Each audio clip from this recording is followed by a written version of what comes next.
clients have the ultimate say, and it feels like there's a lot of top-down pressure placed on the rest of the supply chain that I think if clients were better educated as to what drove better outcomes for them and for everybody else, and they can see something that's mutually equitable for the whole supply chain, then yeah, I think that would help massively. Things like value engineering and equal specification and sort of things being de-specced and so on. It's everyone scrapping for their tiny bit of margin. There seems to be this trust or assumption in trust.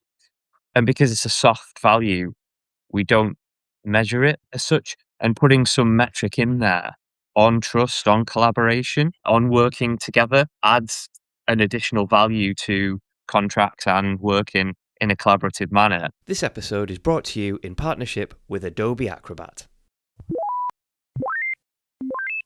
Ryan Jones, hello to another week in construction. How are you doing? I know. I'm not too bad. It's we've not had to work too hard for positive stories this week, which is always a good sign. The sun's shining. It's what else can I say? And we are more than halfway through the school holidays now where I am. So I'm very much glass half full this week, mate. How are you getting on?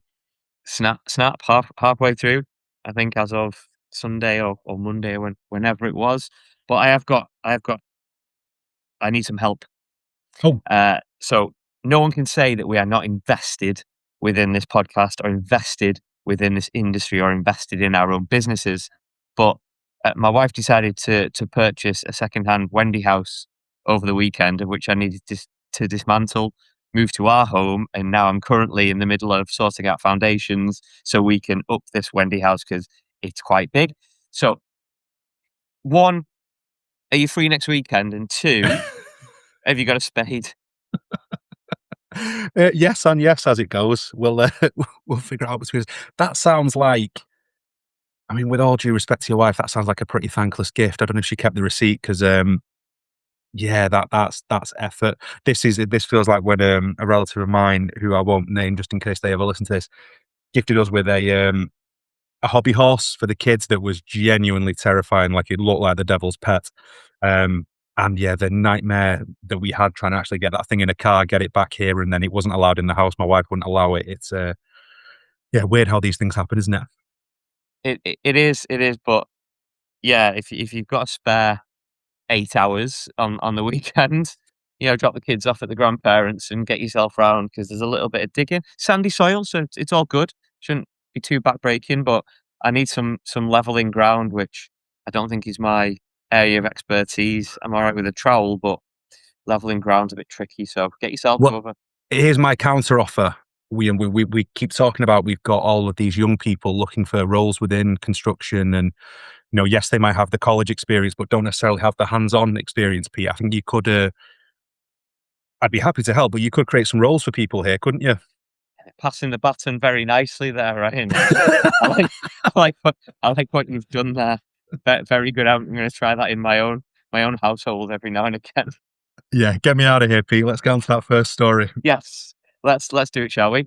So we're starting actually on a high, and why not? So we're going to move to Spec Online, and this headline is "Housing Starts Hit the Highest Level Since 2023." Talk us through these stats. Well, it's an uber positive headline, isn't it? And the numbers are pretty stark. So again, we'll just dig into that. Starts up on housing 14% year on year within quarter two, which is awesome, and 7.2% quarter on quarter. So before I do start to unpack it fully and maybe make that less sunny in disposition as we get into the numbers properly and what they mean in context, that is positive, isn't it? We've been talking for how long about that mythical, and we'll say it just to get out of the way, that 1.5 million figure. But taking that number to one side, we know what it represents. We absolutely need housing stock. It's the first thing that Burnham said when he came in. It was the first thing Starmer said when he came in. We've been trying for a long time. So any kind of improvement there is good news.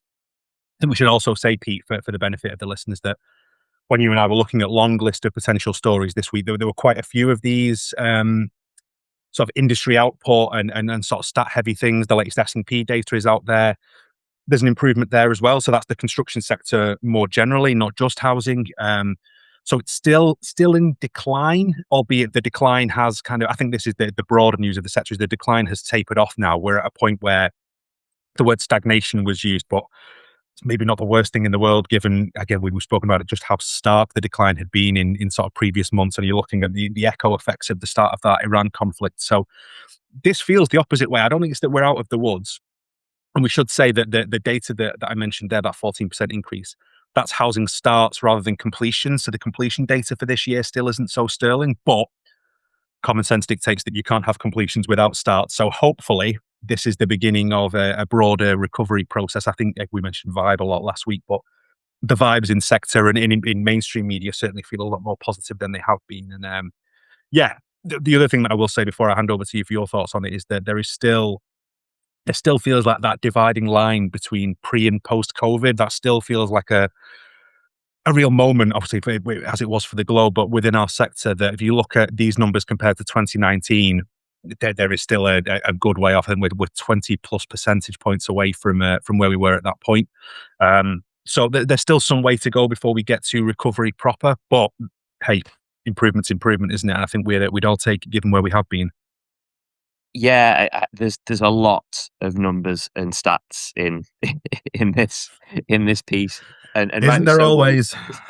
Yeah, and it's easy to get a little bit wrapped up in what it's actually telling us, and what quarter, or what it's based upon, or what it's comparing itself against. And we literally could have changed the strapline to about 26 headlines, 2 opinions, one takeaway here, because yeah, there was so many articles that covered this, or Mm. various guises of growth or decline in the sector.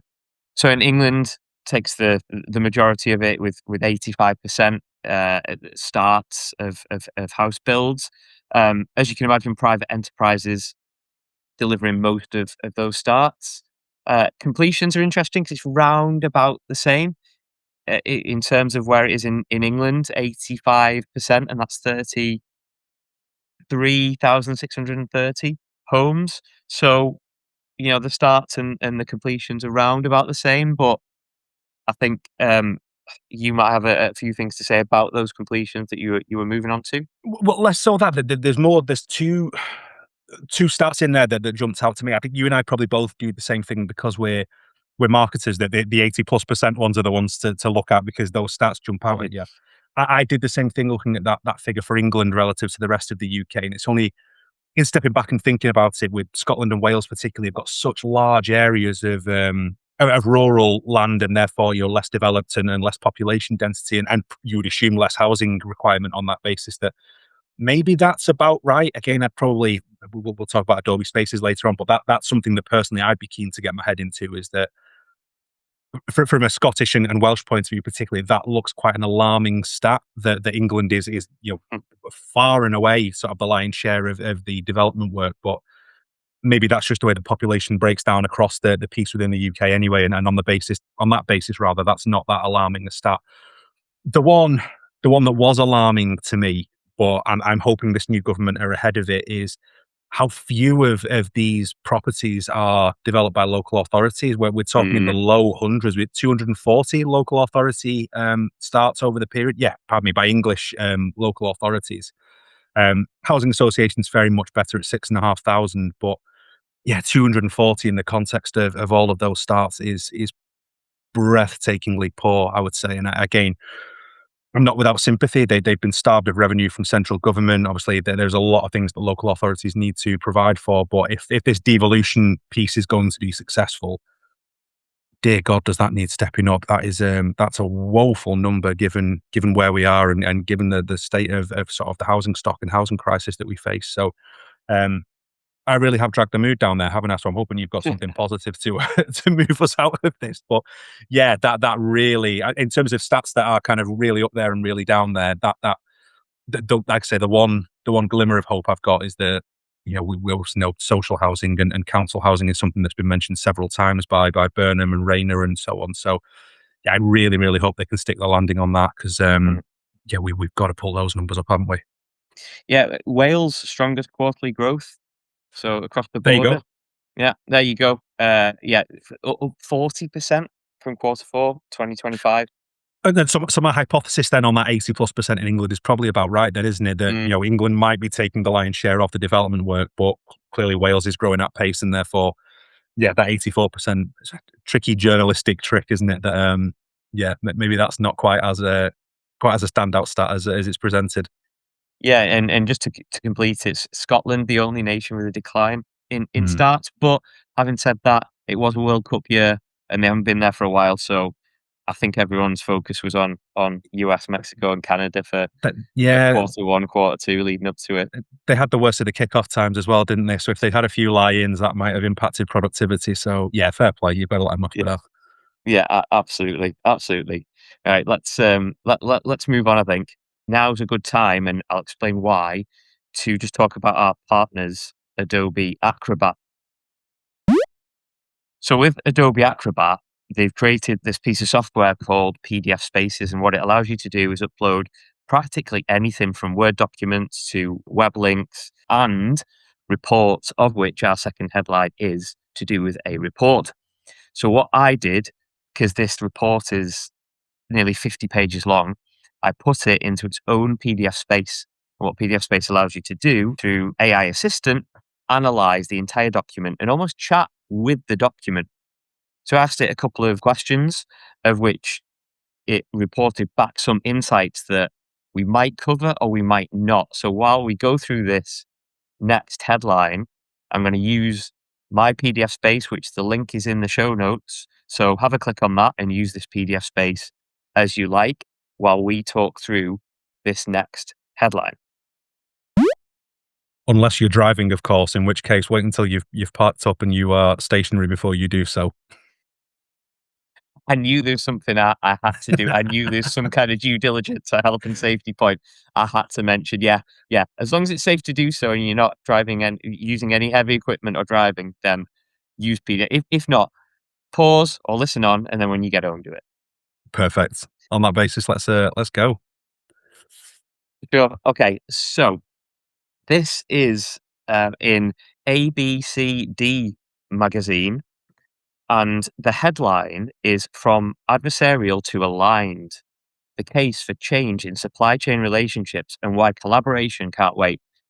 And I think we've been saying this for a really long time, pretty much ever since we started Construction Disrupted, in terms of the importance of the supply chain, the links in that supply chain, and the collaboration that is required to get projects done on time, on budget, etc., etc.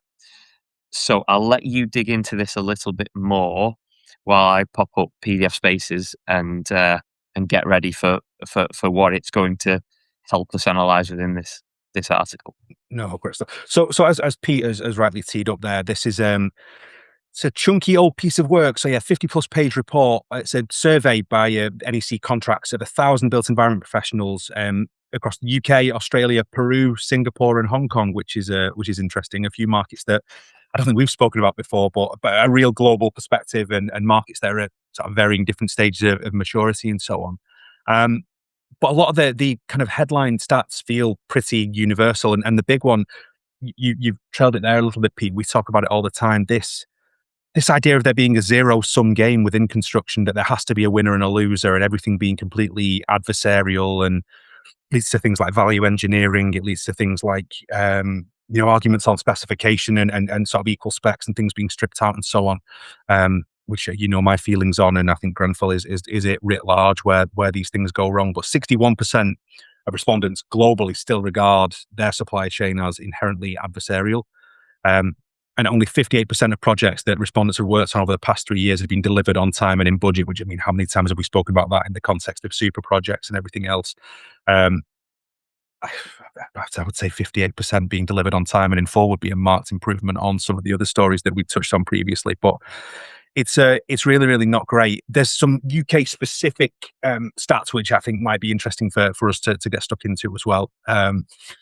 Late payments, which again is something that has been kind of done to death, makes it sound like it's a trifling issue, and it's absolutely not. But it's been such an issue in the UK to an extent that the government are actually legislating for this now.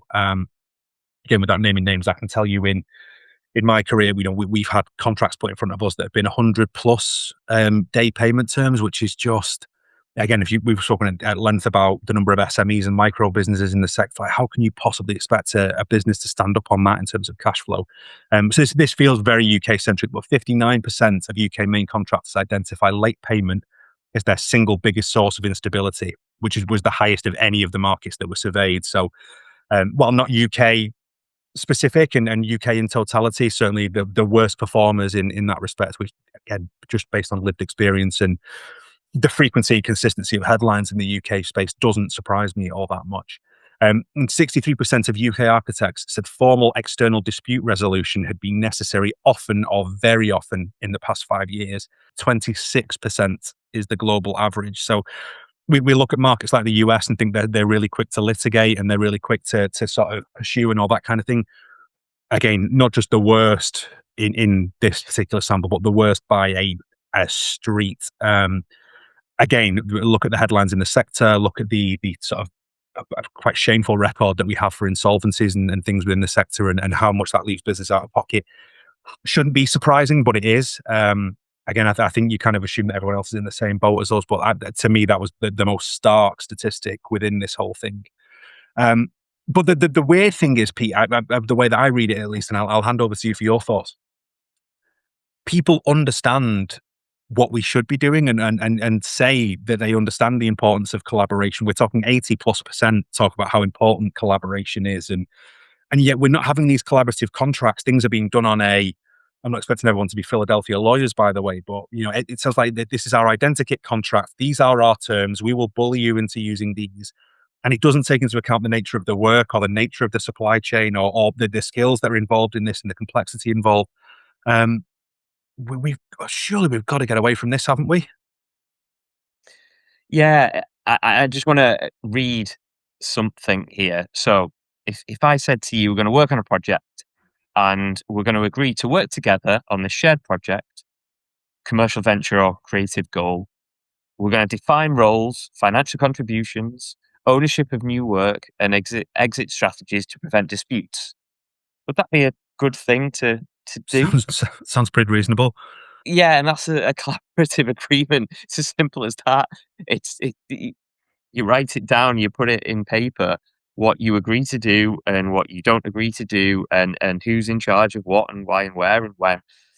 And it sounds simple stuff, but we seem to have these individual contracts, and then that just creates disputes, Hmm. and rightly so, because you're in charge of your own thing. But the problem with that is that construction isn't being in charge of your own thing. It has Yeah. to be collaborative, unless you're going to be that contractor that does everything themselves internally and owns the whole thing. And based on the stats here and the insolvency data that we've got from ONS and so on, it sounds like people aren't even adhering to them anyway. So you're forcing Yeah. people onto these terms that you then aren't willing to stick to, and therefore, I don't know. It just feels like it's baked into the cost of doing business in the UK, and it explains a lot of the attitudes from. I've never really understood main contractors' complaints about sort of the level of risk they're taking on, but then you hear these kinds of things and you're like, "Nah, I get it. I do kind of get it." We have to be better than this, surely. Yes. So some interesting analysis from what I've gathered using PDF Spaces. Again, link is in the show notes. Check it out if you're not driving or using heavy equipment. There's the industry values trust and collaboration, but we don't seem to promote that. Individual adversarial contracts seem to be the norm, and this. We're good at this early engagement. We're good at the communication at the start, so that we get onto the project and we get it moving as best we can. Probably because everybody wants to be involved and get things signed off. But then after that, it seems to be a huge cultural issue in that, like you say, it's baked into us now that we sign our contract, then we get on with our thing. Mm-hmm. And if others have problems or issues, that's not our problem or issue. If we're working on a project together, one thing that PDF Space actually asked as a follow-on question, was, what would it take for belief to drive practice at scale?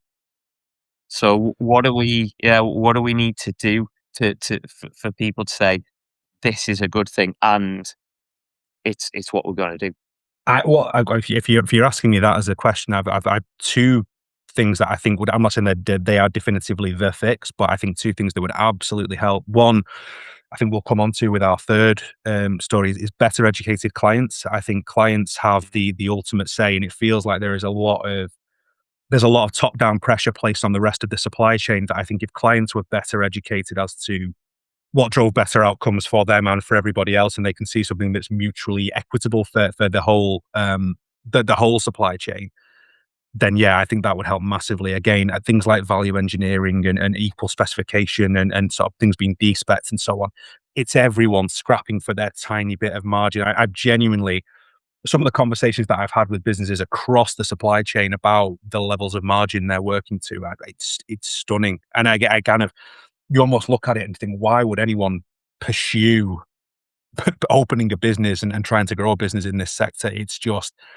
It's incredible. And I say that someone that loves construction, has a vested interest in it doing well, but just on the basis of some of the kind of margins that people are working to, it's scary. And so I'm not justifying the behavior, but I'm saying I understand where the behavior comes from. And yeah, I think that's one thing that would help massively is clients having a better understanding of this is what's going to drive a better impact for you and for everybody else. And ultimately you are going to end up with a better project and have that project be a legacy rather than just an asset that's built and is sort of cash generating and then move on to the next thing. So I think that's one part of it.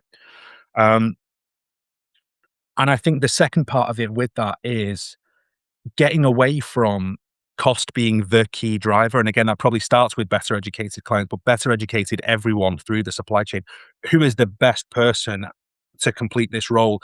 Almost, if I take our world, Pete, the idea of the classic sort of marketing agency pitch, like in Mad Men, this kind of big reveal of the idea, nonsense, like absolute nonsense. It's on the client to kind of do their homework, shortlist the people that they think are appropriate, have some sensible conversations, and then commission the work and get on with it, rather than this kind of, again, I'll redact names to sort of protect the innocent, but I've heard stories in recent weeks of frameworks bidding against each other on lowest cost. Like that's not even people bidding for the work; it's actual frameworks themselves, sort of cost cutting for the client's benefit, and then asking their potential suppliers to do the same. And it's just the only winner is the client at the end of it. I think everyone's scrapping for so few pieces of work that yeah, cost is still the absolute overriding factor. And I know it always will be. We all want successful businesses, but I just don't think that's the way to do it. I really, really don't. I think it would be, healthier and better for everyone if we can build things to a sensible cost, sensible margins, and build healthier businesses as a result.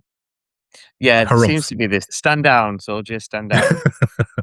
There seems to be this trust or assumption in trust, and because it's a soft value, we don't measure it as such. And putting some metric in there on trust, on collaboration, on working together, adds an additional value to contracts and working in a collaborative manner. But one thing that PDF Spaces highlighted to me was there's an implicit belief that strict contract terms and trust are mutually exclusive, yet findings suggest effective relationships require both. And there's an assumption that amends will always improve outcomes, but excessive changes can erode trust and clarity, which is clear and obvious.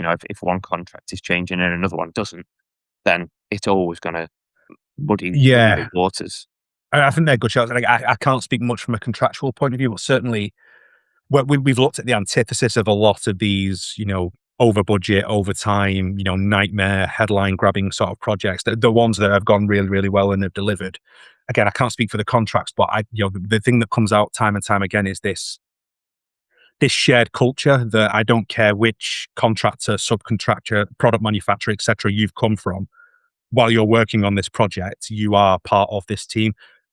Heathrow is certainly an example that's held up. That might be what's happening at Sizewell C and other places at the minute. This shared identity that kind of pulls people together for that bigger mission. And regardless of the scale of project you're working on, I think there's probably more of that needed, and that's where these collaborative contracts come into play. It's not just what are our standard terms, it's what are sensible terms for everyone to deliver this thing. And I think that's one of the, to end this on a positive, I guess, from my point of view, that's one of the big positives for construction as a sector, is that there is this literal physical thing as the outcome. It's not just something that's really ethereal and that we have to kind of buy into the concept of.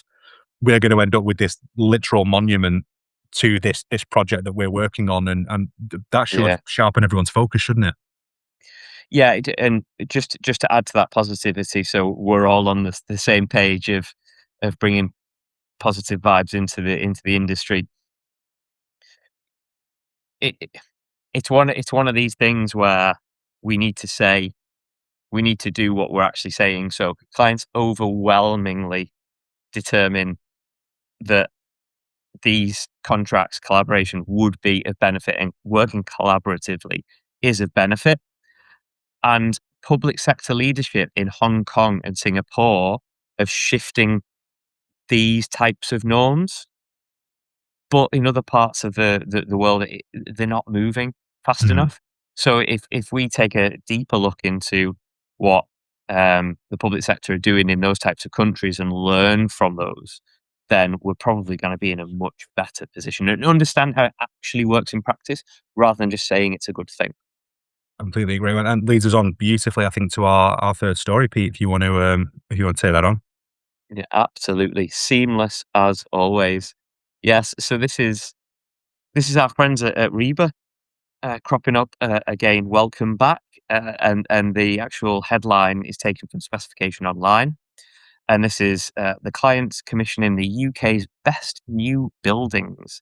Reba Client of the Year 2026 shortlist is revealed, and I think you have to go a bit further than just this headline and have a look at the actual buildings themselves and dig deeper into the clients or potential clients of the year to understand what's going on here. But what's your thoughts on this more light-hearted headline? Well, the reason that I wanted to flag it, Pete, I thought it tied in beautifully with that second story. I appreciate it's from a different part of the supply chain, but the fact that it exists, we spend a lot of time talking about the people involved in the kind of the specification or the design, the making of these projects, the delivery of these projects, and not an awful lot about client and their role within things. But it does feels like these. I'm probably giving my takeaway away here to a certain extent, but it's such an important role. That if the client is just, I want an asset as cheaply as possible, as quickly as possible, and I'd like a good one, but I'm broadly indifferent. That's not my key driver. Then, yeah, that probably goes a long way to explaining a lot of the other issues that we've spoken about. And here you've got projects from all kinds of different sectors. You've heritage, education, local authority. You've got British Land. So there's massive stuff in here. But all of them start from a discerning client that had a solid idea of what they wanted the outcome to be, and not just the outcome in terms of cut the ribbon and project done, but what they want the ongoing life of that project to be. We've spoken a lot about, from a housing point of view and an urban regeneration point of view, the fact that people are going to live in these spaces, and what does community look like away from just chasing units and so on. It feels like a similar attitude here, to me at least, looking at these individual projects, that the real thought has been the ongoing life of these things afterwards, and everything kind of comes back from there. So decisions, and it won't be blank checks, it won't be kind of bottomless pits of money. But again, if we're clear on the outcome, we're clear on the mission, we work with people that also share that mission, or at least have a good understanding of how to get us to that point. And then every decision is sort of retroactively applied to make sure that we get there.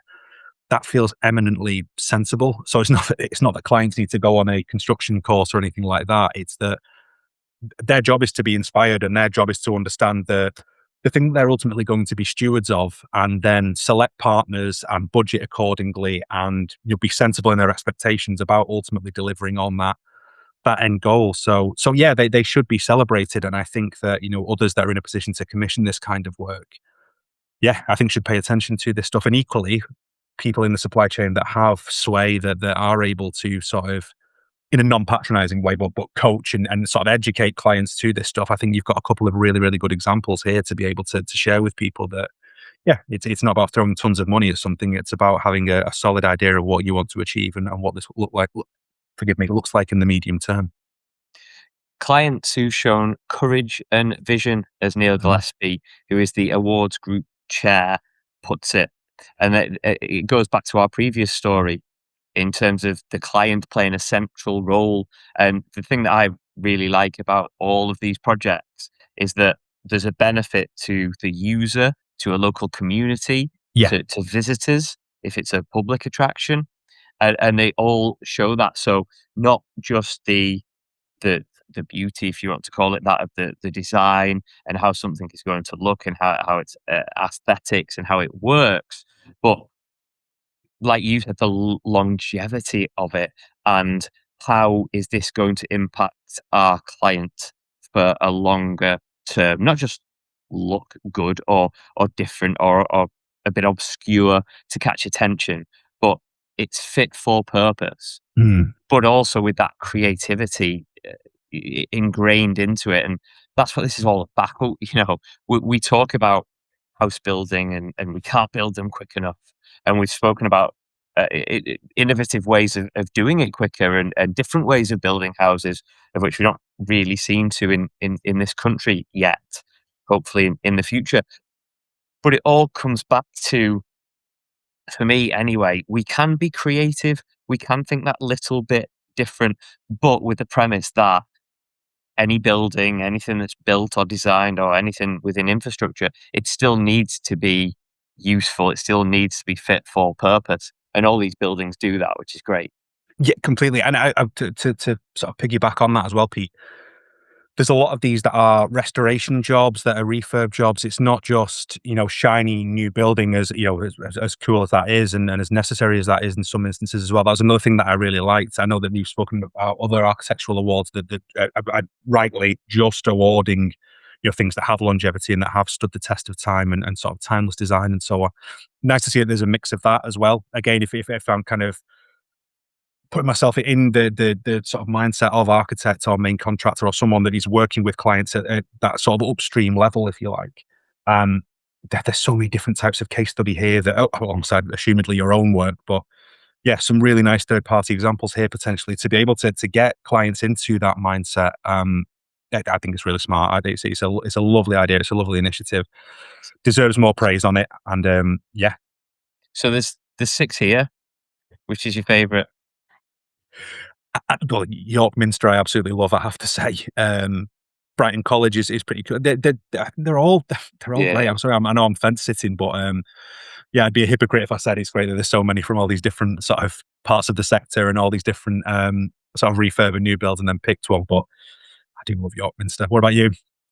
I'm going Buttermarket Yeah, down in Cornwall. Yeah. yeah, Just because it's changed something into a community hub, and it's got artists, small businesses, program of community events, food vendors. Like what more can you want? Just well thought out. It looks pretty stunning. yeah. Yeah, I do like that one. But like you said, all of them, if you look at them just in isolation, you're not gonna you're not gonna dismiss them as a poor build. Let's put it let's put it that way. No, but the fact that to hear you talk about that project there is it's not so big a project in scale that it's going to hold the front page in even in the trade press, but certainly not in the Yeah, mainstream press. But the good that it will do for that community, and in the hands of another client, and naming no names, obviously I don't know the full extent of who's involved in this, but you can see a world where that's delivered in a really box ticking race to the bottom. Let's try and save on costs, and it serves its purpose. It's kind of met the brief, and it delivers on what the original brief said, but it doesn't inspire. It doesn't sort of breathe new life into a community, and have the potential to do a lot more good than just provide the use. So yeah, that's the point of these things, isn't it? Is that a little bit of care, a little bit of thought for the end goal and for the sort of ongoing life of the thing, and here's what you could end up with. yeah. I'm gonna have to somehow become a member of Reba, because when this Wendy house goes up, client of the year 2026, it's my application's already in there. It serves a purpose. There It's you built go. for a small community, but a community nonetheless. And it might be a little bit quieter in our house as well. So Everyone's a everyone winner. wins. Whole community benefit. There you go. Right. Takeaways before we lose everyone. And what I think I've probably alluded to mine. We are for all of the things that I don't want to say nitpick because it's really dismissive, but the things that people have issue with within the sector, the things that we need to improve within the sector. One advantage of several advantages that I think we've got over other parts of the economy, whether that's in the battle for talent or resource or for attention, is the fact that we build these literal monuments, these physical things that have a legacy in and of themselves and a legacy for the people involved in them. And I think we do well to remember that rather than just chasing numbers or chasing completions or whatever else. Again, it's nice for headlines for people like us, but yeah, the best projects come from having that sense of mission, that sense of knowing what we need to accomplish at the end of this, both in terms of the end of the build and in terms of the ongoing life of the thing. And I think where the sector has problems is where we forget that, whether that's short-termism, whether that's on the financial side of things, whether that's market conditions, everything that we've spoken about in the last couple of months about these wider macroeconomic factors that are beyond our control. I think they distract us from the mission. And I appreciate, not every project can be the Sagrada Familia, but it can have that personal resonance with you, and it certainly should do for the client commissioning the work. So, yeah, whatever else is going on that is beyond our control, let's not lose sight of that, and let's try and keep ourselves inspired with that kind of thought. Nice. I'll probably bring the tone down a little bit here, but I'm going with Wordsmith Vanilla Ice, and that's just stop, collaborate, and listen. Oh wow! Oh wow! We've gone from Gaudi to Vanilla Ice in a matter of seconds. This is incredible. This is what we're here to do. I'm going to have to try and get through this now. I've started it. What I mean by that is that when it comes to projects, when it comes to the supply chain and working together, it's just as easy to collaborate as it is to go our separate ways and work on individual entities within a project. So if we just collaborate and we start to listen to each other and listen to what our clients and people through the supply chain actually want, and that is that collaborative approach, it improves everything and we all benefit from it. So I'm going to stop talking now. I'm not going to do any rapping. And I'll leave it to Ryan to end the show, I think. But I don't know where I go from there other than to say that'll be in my head all week. I hope everyone else has enjoyed this as much as I have. And yeah, we'll report back next week on the state of Peter's Wendy House and his impending REBA award application.